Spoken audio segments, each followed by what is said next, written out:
Hello, welcome to royal studies for competitive exams. আমার নাম সৌভিক বিশ্বাস।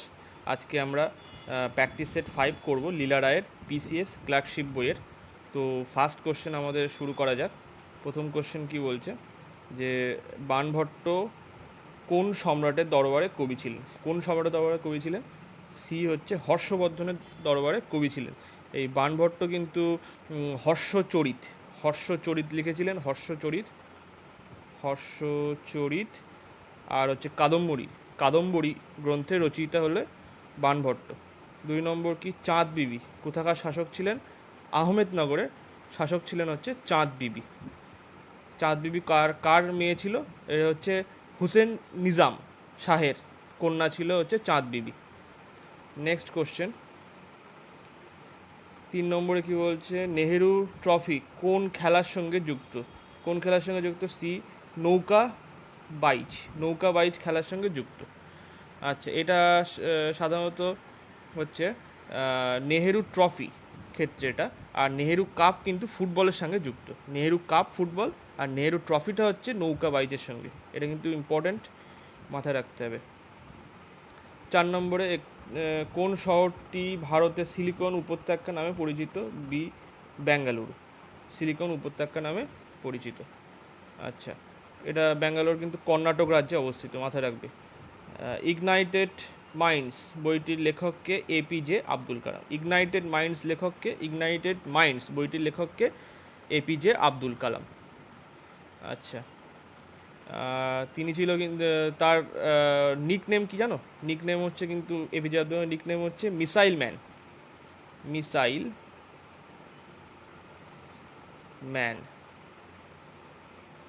মিসাইল ম্যান বলা হয় কিন্তু এপিজে আব্দুল কালামকে। আচ্ছা, এছাড়াও একটা বইয়ের নাম, সেটা হচ্ছে উইংস অফ ফায়ার, খুব নাম করা বই, wings of fire. Next 6 number question কি বলছে ঝোড়া লোক নৃত্যটি কোন রাজ্যের? ঝোড়া লোক নৃত্যটি কোন রাজ্যের? উত্তরাখণ্ডের ঝোড়া লোক নৃত্য। আচ্ছা, 7 নম্বরে হচ্ছে আমজাদ আলী খান কোন ক্ষেত্রে জড়িত? আমজাদ আলী খান হচ্ছে শারদের সঙ্গে যুক্ত, শারদ। ঠিক আছে। 8 নম্বরে কি বলছে উইম্বলডন চ্যাম্পিয়নশিপ কত সালে প্রতিষ্ঠিত হয়? বি 1877 সালে উইম্বলডন চ্যাম্পিয়নশিপ মানে খেলা শুরু হয় বা প্রতিষ্ঠিত হয়। এর এই উইম্বলডনটা হচ্ছে একটা চ্যাম্পিয়নশিপ, টেনিস টেনিস চ্যাম্পিয়নশিপ, আর এটা কিন্তু ইউনাইটেড কিংডমে হয়। ইউকেতে হয় এটা, আর ইউএসএতে হয় হচ্ছে আমেরিকান স্ল্যাম যেটা বলে। অস্ট্রেলিয়াতে অস্ট্রেলিয়ান স্ল্যাম হয়। তারপরে ফ্রেঞ্চ ওপেন যেটা বলে, অস্ট্রেলিয়ান ওপেন, আমেরিকান ওপেন, তারপরে আরেকটা হচ্ছে ফ্রান্স ওপেন বলে ওগুলো। নেক্সট কোশ্চেন 9 নম্বরে কি বলছে কোন খনিজ ভাণ্ডার ভারতের খনিজ ভাণ্ডার কাকে বলা হয়? খনিজ ভাণ্ডার ছোটনাগপুর মালভূমিকে ভারতের খনিজ ভাণ্ডার বলা হয়। আচ্ছা, 10 নম্বরে কি বলছে নিম্নলিখিত কোন অঞ্চলে মৌসুমি বায়ুর প্রভাবে প্রথম বৃষ্টিপাত হয়? পশ্চিম ঘাট। তো 11 নম্বর কোশ্চেনটা দেখো। 11 নম্বর কোশ্চেন কী বলছে পশ্চিমবঙ্গে পঞ্চায়েত ব্যবস্থার কটি স্তর আছে? কটি স্তর? বি 3টি স্তর আছে। পঞ্চায়েত ব্যবস্থার পশ্চিমবঙ্গে 3টি স্তর আছে। নিম্নলিখিত কোনটি ভারতীয় সংবিধানের অধিবেশন নয়? এখানে শীতকালীন অধিবেশন, বাজেট অধিবেশন এবং বর্ষাকালীন অধিবেশন সবকটাই হয়, কিন্তু গ্রীষ্মকালীন অধিবেশনটা হয় না। আর বাজেট অধিবেশনটা সব থেকে বড় অধিবেশন হয়, ঠিক আছে। আর শীতকালীনটা সব থেকে ক্ষুদ্রতম অধিবেশন বলা হয়, ঠিক আছে। নেক্সট কোশ্চেন যেটা 13 নম্বর কোশ্চেনে কী বলছে বৈদ্যুতিক শক্তির বাণিজ্যিক একক কী? কিলোওয়াট ঘন্টা। আচ্ছা, 14 নম্বরে কি বলছে বরফের গলনাঙ্ক হলো বি 273 কেলভিন। তারপরে 15 নম্বর অপরিশোধিত তেল থেকে পেট্রোল পৃথক করার পদ্ধতিকে বলা হয় অর্ধপাতন। পেট্রোল পৃথক করার পদ্ধতিকে মানে অপরিশোধিত তেল থেকে পেট্রোল পৃথক করার পদ্ধতিকে আংশিক পাতন বলা হয়। নেক্সট 16 নম্বর কোশ্চেন কোন বছরে প্রথম কোন বছরে প্রথম শিল্পনীতি প্রকল্প গ্রহণ করা হয়? সেটা হচ্ছে ডি দাগ 1948 সালে প্রথম শিল্পনীতি প্রকল্প গ্রহণ করা হয়। ঠিক আছে, এই সময়টা হচ্ছে কিন্তু মানে স্বাধীনতার পরপরই এই নীতিটা গ্রহণ করা হয়েছিল। 17 নম্বর কোশ্চেন, প্রথম রাজীব গান্ধী খেলরত্ন পুরস্কার কাকে দেওয়া হয়? এ বিশ্বনাথ আনন্দ, ইনি একজন প্রথম ইন্ডিয়ার প্রথম কিন্তু গ্র্যান্ড মাস্টার ছিলেন ইনি। ঠিক আছে, বিশ্বনাথ আনন্দ 1991 থেকে 1992 সালে মধ্যে তাকে খেলরত্ন পুরস্কার দেওয়া হয়েছে। স্পেস এক্স এর প্রতিষ্ঠাতাকে এলন মাস্ক, খুবই নামকরা ব্যক্তি এবং অতিরিক্ত মানে আর কি সবচেয়ে ধনী ব্যক্তি এখনকার মধ্যে। আচ্ছা, 19 নম্বরে কি বলছে? 19 নম্বরে বলছে হচ্ছে ধনরাজ পিল্লাই কোন খেলার সাথে যুক্ত? হকি খেলার সাথে যুক্ত ধনরাজ পিল্লাই। 20 নম্বর, আওয়ার অ্যান্ড পিস উপন্যাসটির রচয়িতা কে? আওয়ার অ্যান্ড পিস রচয়িতা হচ্ছে লিও টলস্টয়। 21 নম্বর কোশ্চেন কি বলছে? বিশ্ব জল দিবস উদযাপিত হয় কোন দিন? 22শে মার্চ বিশ্ব জল দিবস উদযাপিত হয়। আচ্ছা, 22 নম্বর কোশ্চেন কী বলছে? মধ্যযুগীয় শহর বিজয়নগর বর্তমান নাম কি? বিজয়নগরের বর্তমান নাম হচ্ছে হাম্পি। এই হাম্পি কিন্তু কর্ণাটক রাজ্যে অবস্থিত, কর্ণাটক রাজ্যে অবস্থিত এই হাম্পি। ঠিক আছে, তারপরে 23 নম্বরে হচ্ছে মুঘল চিত্রকলা কার আমলে সর্বোচ্চ শিখর পেয়েছিল? কার আমলে পেয়েছিল? সেটা হচ্ছে জাহাঙ্গীরের আমলে কিন্তু সর্বোচ্চ শিখর পেয়েছিল এই মুঘল চিত্রকলা।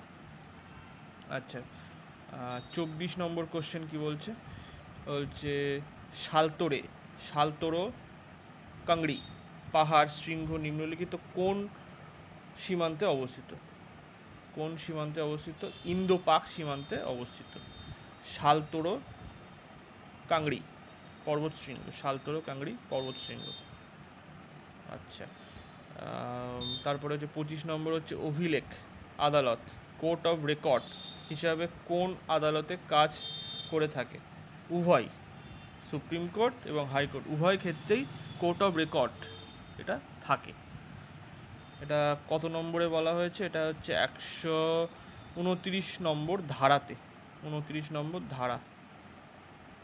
ঠিক আছে, নেক্সট কোশ্চেন 26 নম্বরে বলছে লিম্ফোসাইট কোথায় উৎপন্ন হয়? লিম্ফোসাইট কোথায় উৎপন্ন হয়?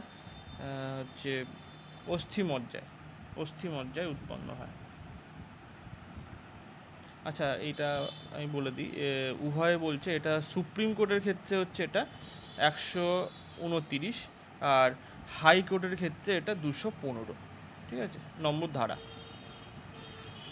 আচ্ছা, 27 নম্বরে কি বলছে? কেন্দ্রীয় সরকারের আয়ের উৎস হিসাবে নিম্নলিখিত কোনটি কর বহির্ভূত রাজস্ব হিসাবে গণ্য করা হয়? বিধায়ক হচ্ছে ডিভিডেন্ড ও লাভ। ডিভিডেন্ড ও লাভ এগুলোকে কর বহির্ভূত রাজস্ব হিসাবে গণ্য করা হয়। 28 কি বলছে? 1980 সাল পর্যন্ত মোট কতগুলি ব্যাংকের জাতীয়করণ হয়েছে? 1980 সাল পর্যন্ত মোট 20টি ব্যাংকের জাতীয়করণ হয়েছে। এবার বলে রাখি 1969 সালে কিন্তু 14টি ব্যাংকের জাতীয়করণ হয়েছিল, কিন্তু যখন 1980 সাল আসলো তার মধ্যে 1980 সালের 15ই এপ্রিলের মধ্যে আরও 6টি ব্যাংকে ন্যাশনালাইজ করা হয়েছিল। তো টোটাল আমাদের 20টা হয়েছিল। ঠিক আছে, নেক্সট 29 নম্বর কোশ্চেন কি বলছে? জার্মানির মুদ্রার নাম কি? জার্মানির মুদ্রার নাম ইউরো। জার্মানির মুদ্রার নাম ইউরো এবং রাজধানী কি? বার্লিন। নেক্সট কোশ্চেন, রানী কি ভাব কে নির্মাণ করেন? রানী কি ভাব নির্মাণ করেন রানী উদয়মতী। রানী কি ভাব। 31 নম্বর কোশ্চেন কি বলছে? ভারতের শীতলতম স্থান কোনটি? দ্রাস হচ্ছে শীতলতম স্থান। এটা কোথায় আছে? লাদাখে আছে, লাদাখ। ঠিক আছে, নেক্সট কোশ্চেন এবারে WWF এর পূর্ণ নাম বা সম্পূর্ণ নাম কি? World wild life fund. এটা কত সালে প্রতিষ্ঠিত হয়? 1961 সালে প্রতিষ্ঠিত হয়। আর এই লোগোটা কি? লোগোটা হচ্ছে red panda, red panda, red panda. ঠিক আছে, নেক্সট কোশ্চেন 33 নম্বরে বলছে ভারতীয় জাতীয় কংগ্রেসের দ্বিতীয় সভাপতি কে ছিল? দাদাভাই নৌরোজি। দাদাভাই নৌরোজিকে কি বলা হয়? Grand old man of India, grand old man of India. প্রথম অধিবেশন কত সালে হয়েছিল কংগ্রেসের? কত সালে হয়েছিল? 1885 সালে 28শে ডিসেম্বর, 1885 সালে 28শে ডিসেম্বর হয়েছিল গোকুলদাস তেজপাল কলেজে, বোম্বেতে। ঠিক আছে, আর দাদাভাই নৌরোজি কবে হয়েছিল? দাদাভাই নৌরোজির পরের সালই 1886 সালে হয়েছিল। ঠিক আছে, নেক্সট কোশ্চেন। আচ্ছা, ধোঁয়াধর জলপ্রপাতটি কোন নদীতে অবস্থিত? নর্মদা নদীতে অবস্থিত ধোঁয়াধর জলপ্রপাতটি। এটা হচ্ছে মধ্যপ্রদেশের জব্বলপুর জেলায়। ঠিক আছে, আচ্ছা নেক্সট কোশ্চেন 35 নম্বর। ভারতের কোন রাজ্য বক্সাইট উৎপাদনে প্রথম স্থান অধিকার করেছে? বক্সাইট উৎপাদনে প্রথম স্থান হচ্ছে উড়িষ্যার। উড়িষ্যা হচ্ছে বক্সাইট উৎপাদনে প্রথম স্থান। 36 নম্বর কোশ্চেন কি হচ্ছে? ভারতে রাষ্ট্রপতি নির্বাচন হয় লোকসভা, রাজ্যসভা, রাজ্যগুলির বিধানসভা নির্বাচনের সদস্যদের দ্বারা হয় আর কি, মানে ওরা ওরা ভোটের মাধ্যমে, এই সমস্ত এমপি আর এমএলএ ভোটের মাধ্যমে রাষ্ট্রপতি নির্বাচন হয়। আচ্ছা নেক্সট কোশ্চেন এবারে। আর আচ্ছা এইটা কোন ধারাতে হয়? 54 নম্বর ধারা থেকে আমরা এটা সংবিধানে 54 নম্বর ধারাতে উল্লেখ আছে এর। আচ্ছা 37 নম্বর কোশ্চেনটা কি? 37 নম্বর কোশ্চেনটা হচ্ছে নিম্নলিখিত কোনটি উদ্ভিদ হরমোন? অক্সিন হচ্ছে উদ্ভিদ হরমোন, এখানে অক্সিন হচ্ছে উদ্ভিদ হরমোন। এছাড়াও হচ্ছে অক্সিটোসিন, ইনসুলিন, অ্যাড্রিনালিন, এই সমস্ত হচ্ছে, এগুলোকে বলা হয় প্রাণী হরমোন। অক্সিটোসিন, ইনসুলিন এবং অ্যাড্রিনালিন এগুলি সব হচ্ছে প্রাণী হরমোন। সম্প্রতি কে ভারতের 83তম গ্র্যান্ড মাস্টারের খেতাব জয়লাভ করেছে? এটা হচ্ছে আদিত্য এস সামন্ত। আদিত্য এস সামন্ত হচ্ছে 83তম গ্র্যান্ড মাস্টারের খেতাব জিতেছে সম্প্রতি। 39 নম্বর দাগে কি বলছে? উত্তর কাশীর সুড়ঙ্গ উদ্ধারের সাথে কোন অপারেশন জড়িত? এটা হচ্ছে অপারেশন জিন্দেগি। অপারেশন জিন্দেগি রিসেন্ট যে ঘটনাটা ঘটেছিল উত্তর কাশীতে, একটা সুড়ঙ্গ খোঁড়ার জন্য অনেক যে সুড়ঙ্গ কর্মী যারা ছিল তারা চাপা পড়ে গিয়েছিল ভূমিধসের মধ্যে। তো সেখান থেকে উদ্ধারের জন্য যে অপারেশনটা হয়েছিল সেটাকে বলা হয় অপারেশন জিন্দেগি। 40 নম্বরে কি বলছে?